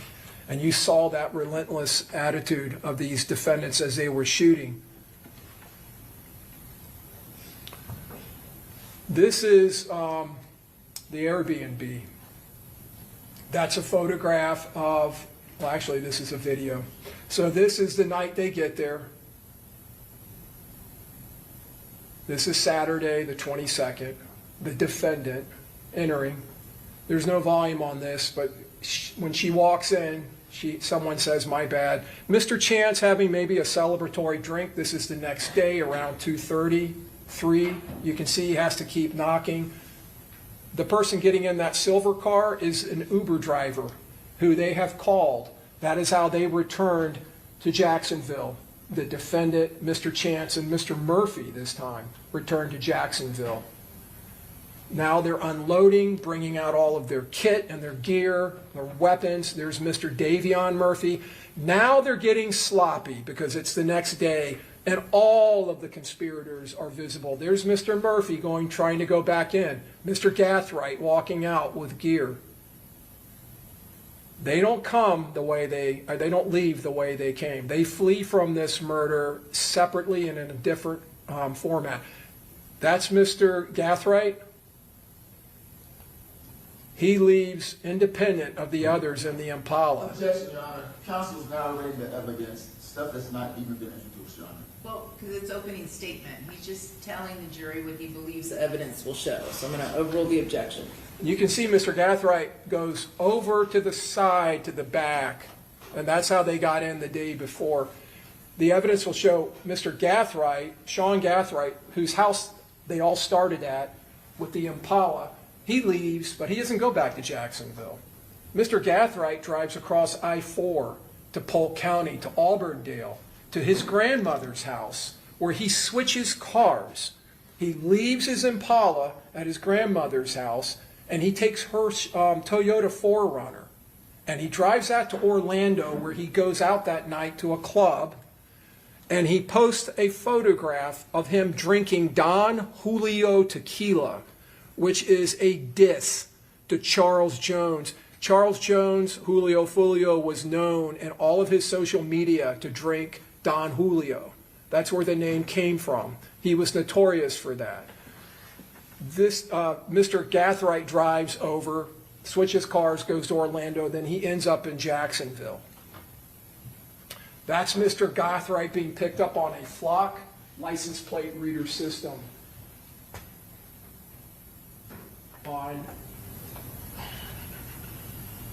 this is him coming. This is on June 22nd. You can see 739. He's in Hillsborough County. So 623, he's eastbound on I-4 at 413, eastbound on I-4. This is the Sunday after the shooting. 625, southbound Florida 559, and Fred Jones Parkway in Polk County. This is Mr. Gathright arriving at his grandmother's house in Opal Avenue in Auburndale. You're going to see him walk in. You see the Chevy Impala, the assault car, sitting in the driveway.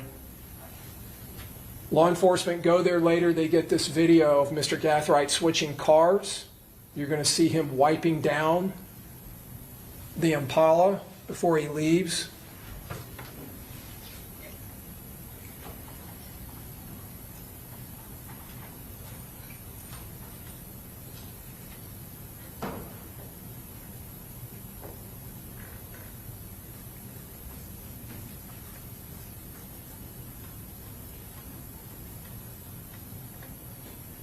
You know what's? Let me tell you what's like baffling to me. The fact of the matter that these people know, all of these people know, they was just involved in the unalivement of somebody, and they don't know at this point if anybody else was hit or whatever, and how regular they're just acting. That is just blowing my top.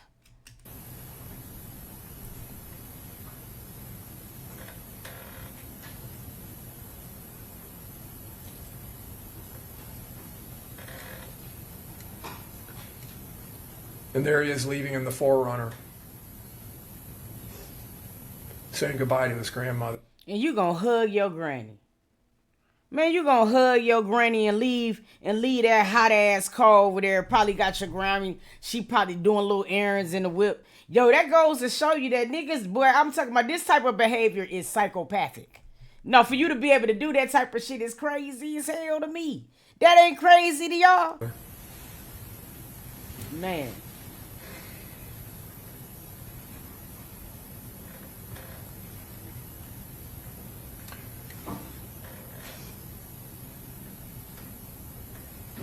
That 626 date in the upper right-hand corner is wrong, 623.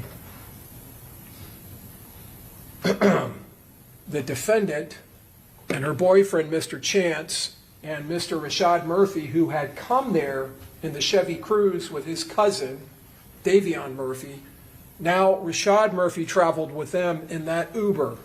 There's the Uber receipt, $187, 3 hours, 25 minutes, 208 miles. From Gazebo Pond to Chipperfield Lane in Jacksonville. You see the route on the left, they go up 75 and they cut through I-10, heading up to Jacksonville.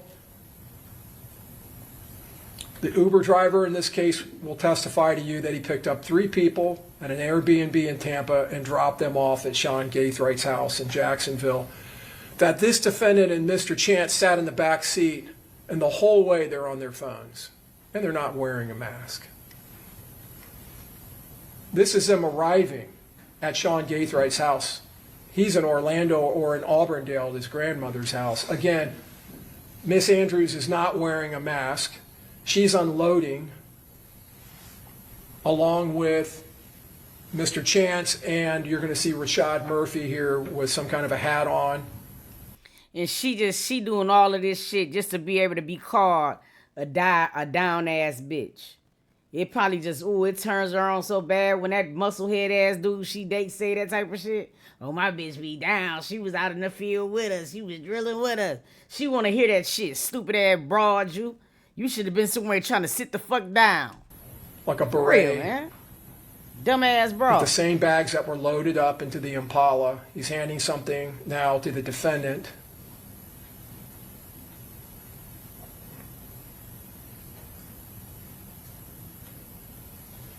And down on the right through that crepe myrtle plant, you can see Chance in the driver's seat of the car.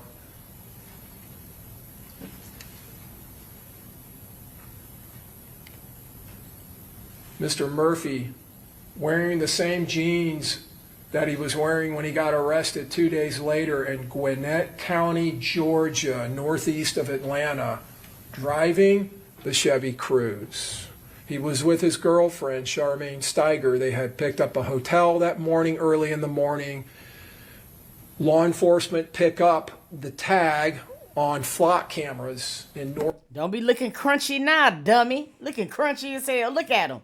Thicky. Across Georgia and Gwinnett County. In Gwinnett County PD, you will hear from 2 officers from that agency who will tell you, the first officer being the one who arrests Mr. Murphy, that he came into contact in the hotel parking lot, pulls in behind the car, the Chevy Cruze. Mr. Murphy pops out of the driver's seat. He's yelling at him at gunpoint, "Show me your hands, show me your hands." Mr. Murphy doesn't hesitate. He takes off running. The officer chases him and tases him and knocks him down, where other officers stick guns to his head, and then they cuff him. Wearing the same torn up jeans or type of jeans that he's wearing in the photograph from Jacksonville 2 days earlier. That's a photograph of Mr. Rashad Murphy in a Walmart on June 21st that you will see in the evidence in Jacksonville, where he bought a burner phone, and he's wearing the same clothes or clothes that are consistent in appearance to the Glock shooter, the person with the Glock switch shooter. You can see he's carrying it. You can see the similarities in the belt. You can see the similarities in the shoes. And you can see he's carrying it in his left hand, which is confirmed through investigation. He is left-handed.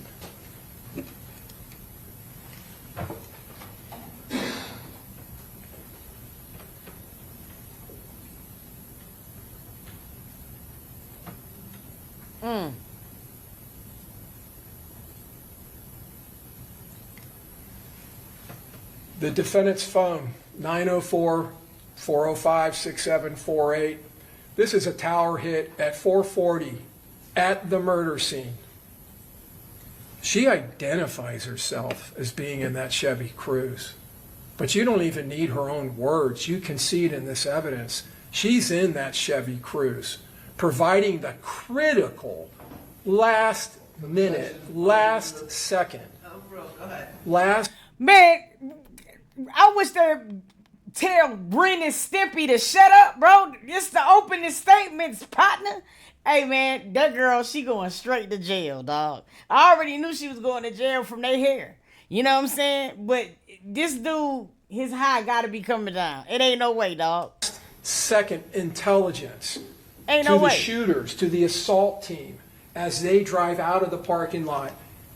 Those shooters, when they came around the corner, and the evidence will show, directed their fire directly at the passenger side of that Charger. They knew exactly where Charles Jones was.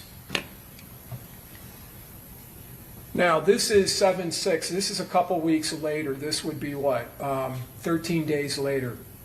This is the defendant, and she's messaging from that Ooh That's Red Instagram account with Tarnishe. He keep telling me to wait a week. That's why I've been sitting. She's talking about Mr. Chance, and she's sitting at his house. the person she's messaging, just have them bring you tomorrow. Okay, why wait a week? Down at the bottom, to make sure no police sitting around before I go there. Did you get your phone? No, the lady said, the detective said we have to wait, but if until his charge dropped. But that's weird, it was only resisting arrest. So Mr. Chance had been arrested for resisting arrest, and they had obtained during a search warrant of that house, they had obtained the defendant's phone, and this is about her getting her phone back. Ms. Tarnacia responds, oh, July 6th, well, let them keep that phone. And ooh, that's red, this defendant texts back or messages back, yes, that's what I said, laughing my ass off, LMAO. It was a whole different one. Oh, well. Okay, now this is later, July 9th. Police here looking for you. The defendant messages back. Where are they at now? Waiting. Outside. Oh, okay. Oh, never mind. She texts back, WYM. I don't see them no more. And then the defendant, not text, messages back. They somewhere waiting, probably. So what is that all about?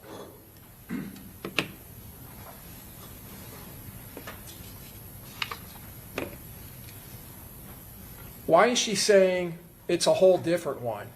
She's saying that because 2.5 days, Overruled, go ahead. 2.5 days after this murder, after getting back to Jacksonville, you're going to find from the evidence that this defendant goes and gets a whole new phone. And she gets rid of the phone that she's had for years. You're on the sidebar, please. Okay.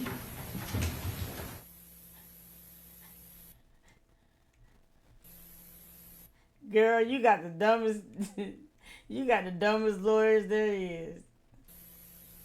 Hold on, y'all.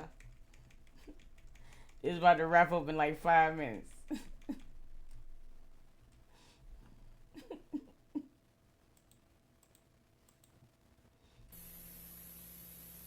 She lies to them over and over and over in this interview. She lies about her knowledge of these gangs. She lies about her knowledge of who Julio Foolio is. And you're going to see in the evidence that not only does she know who he is, she's known who he is for years.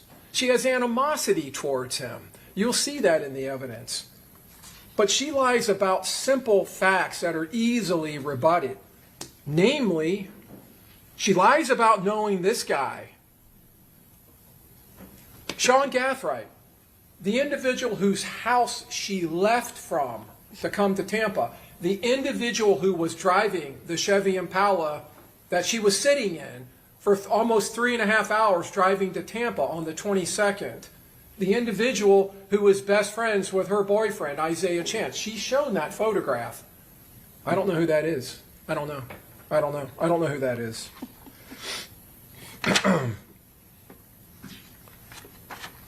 And you will see in the evidence that these lies are nonchalant lies. Her demeanor with these homicide detectives. They show her video. They show her all this video. And in the middle of this litany of lies that's coming out of her mouth, there's a couple little kernels of truth. Namely, she identifies herself in the teaser's video in the parking lot with Isaiah Chance wearing the mask. She identifies herself in the Truth 18 video. She identifies herself, like I said earlier, at the McDonald's in the Chevy Cruze. But she doesn't know who Davion Murphy is. They ask her, well, who is this guy? How did he end up driving this car that you're in? I don't know. Bitch, you going to jail. Now, on the 'Cause 26th of June, this is in Jacksonville. This is Jacksonville Sheriff's Office. They pull that 4Runner over, Sean Gathright driving, and they pull him over for a traffic infraction. They get him out of the car, and they end up searching that 4Runner. And inside of the Forerunner, they find several items. Glock magazines, You fucking a dummy. Glock extended magazine. Man, they deserve to go to components all the for way into the jail. AR-15 rifles, including a brace, magazine holders, ammunition, and a box full of empty 223 and 5.56 shell casings. Now, you're going to hear in the evidence, if you're not already aware of this, that a 5.56 rifle, an AR rifle, can shoot 223 ammunition. They're almost interchangeable. And there's multiple empty casings in this box. They also find these two boxes, each containing 50 rounds of 9mm ammunition. Max Tech. On the top of the cartridge casings, on the head stamp, where the primer is MXT for Max Tech. He probably had one job to do: get rid of all of that stuff. Now he got the car already. What, it's been like a day or two already, bro. That should have been the first thing you did, you dummy, you curly head bastard. I'm so happy y'all going to jail for being dumb. That is the exact same ammunition as the 9mm shell casings found in the crime scene. All of those shell casings found, and there was 31 of them found outside of the home to suites. They're all Max Tech, all the same ammunition, the same as is ammunition found in Mr. Gathwright's vehicle. And I'll come back to that. These shell casings, 223 5.56, those shell casings are later provided to the Florida Department of Law Enforcement, which is a statewide agency here in the state of Florida that maintains crime laboratories throughout the state. We have one right here, a regional laboratory here in Tampa, and there's one in Jacksonville, and they're both involved in this case. And they are submitted to the firearms section, to firearms analysts who analyze those shell casings, comparing them to the shell casings from the October 7th attack on Charles Jones, where he was shot in the leg. And they are fired from the same weapon. The analyst will tell you they were fired from the same weapon. She will tell you that was shell casings. She examines them microscopically and compares them and looks at markings that are left on the shell casings, markings that are left by the breech face of the gun, by the extractor ejectors inside the firearms, and by primer shear, as it's called, when the primer goes off. And by primer, talking about this little dot here in the middle of the gun where the firing pin hits, causing a very teeny explosion that then ignites the gunpowder inside the shell casing, the gunpowder that sits behind the bullet and pushes it out. She examines all of those areas, and she came to the conclusion those were fired from the same gun that was used to attack Charles Jones on October 7th in Jacksonville.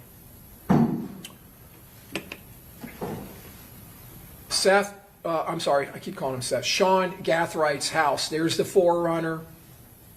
A search warrant is executed on that house in the days after this murder. And one of the things they find in the sink in water is all this torn up packaging.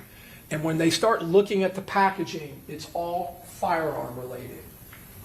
That is a Sig Sauer Romeo 05 package. These are Magpul, which is a firearms manufacturer of components for AR-15 rifles, also manufacturer of magazines. They find basically an arsenal within this house. And what they determined from their search is that Sean Gathwright, was the weapons man on this team.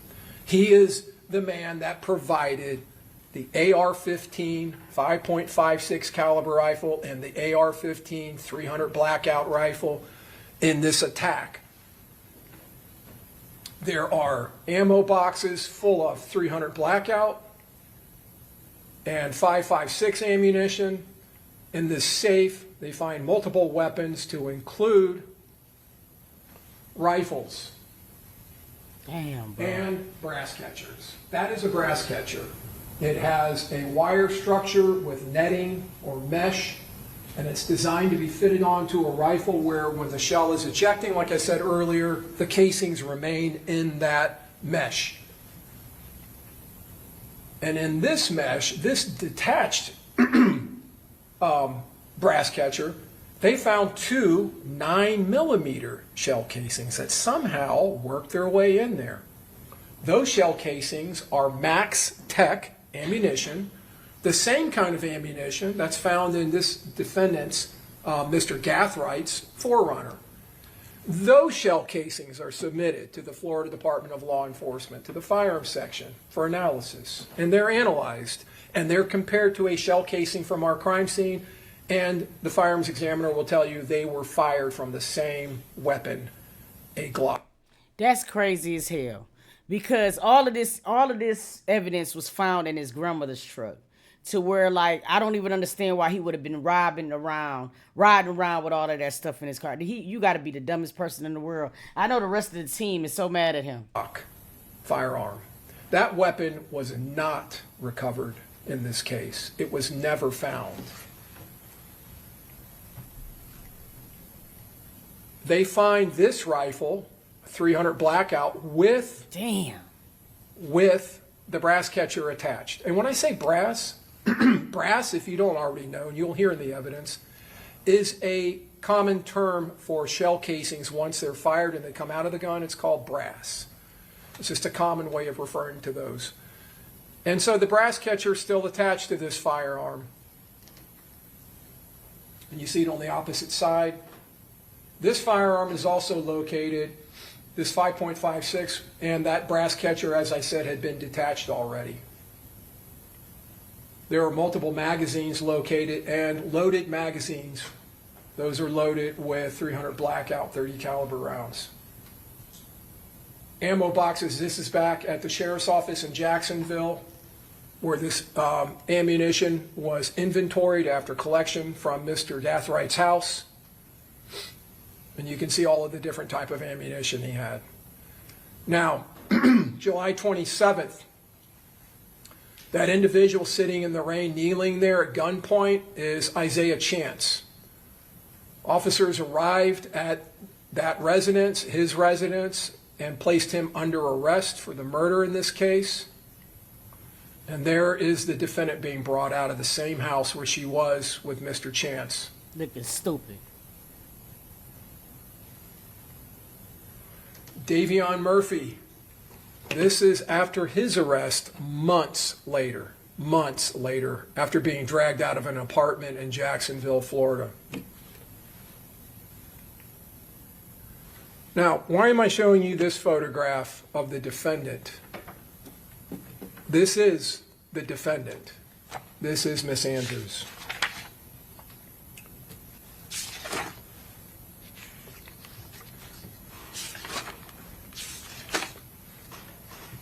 In the interview with the officer, the fact that she just smiling and laughing like this shit is a game is beyond me. In the very beginning of the interview, the officers are asking her about Isaiah Chance, her boyfriend. Isaiah Chance's street name, gang name, and social media name is Gudda, or Gudda Man, Gudda, and they're calling him Gudda. And this is the defendant's response in the interview. Why are you calling him that? Why are you calling him Gudda? Like, you're idiots. Why are you calling him Gudda? Saying those words. Saying those words. Okay, again, Mr. Harmon, just keep your statements That's as a far misstatement as... of the evidence, Your Honor. Pardon me? That's a misstatement of the evidence. Okay, well, when the jury, again, ladies and gentlemen of the jury, as I told you, what the attorneys say in the opening statement is not the evidence, and you're not to consider it as such. They're just telling you what they believe the evidence will be.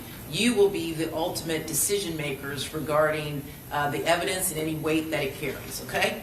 All right, go ahead. The evidence will show that as those words are leaving her lips, tattooed on her body, underneath her clothes, is the name Gudda. Not only on her chest, but on her neck. Over the next week, the state of Florida, through the evidence that we will present to you, We will drag this conspiracy out of the darkness of the early morning hours. We will drag it into this courtroom for everyone to see, for everyone to know its evil and sinister and murderous nature. It will be exposed, and there will be no masks for this defendant to wear to hide from the state's evidence. Yeah, he blowing backs out. He blowing her back out because she don't know what to do. The truth in this case, the truth will be clear, crystal clear. She got Sean Garrity's grandmama blazer.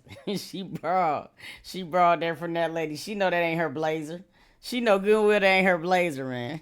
At the end of the state's case,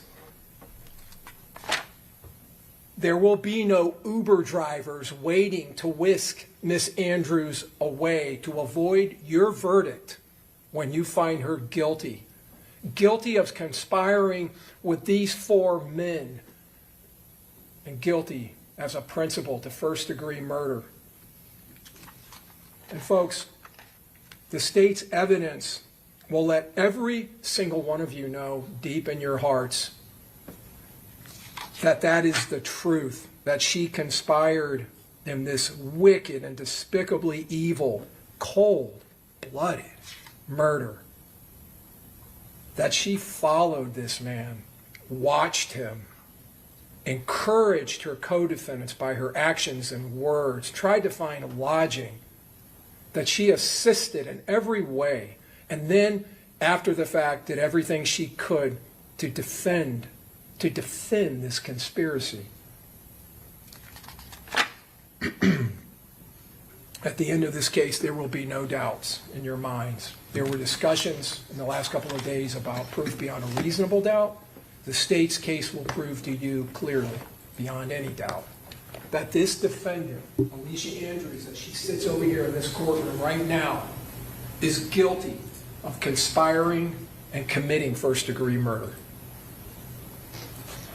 All right, defense, you. Alrighty, yo. That was the opening statement. So hopefully that gave you guys a little synopsis of what's going on. Now, I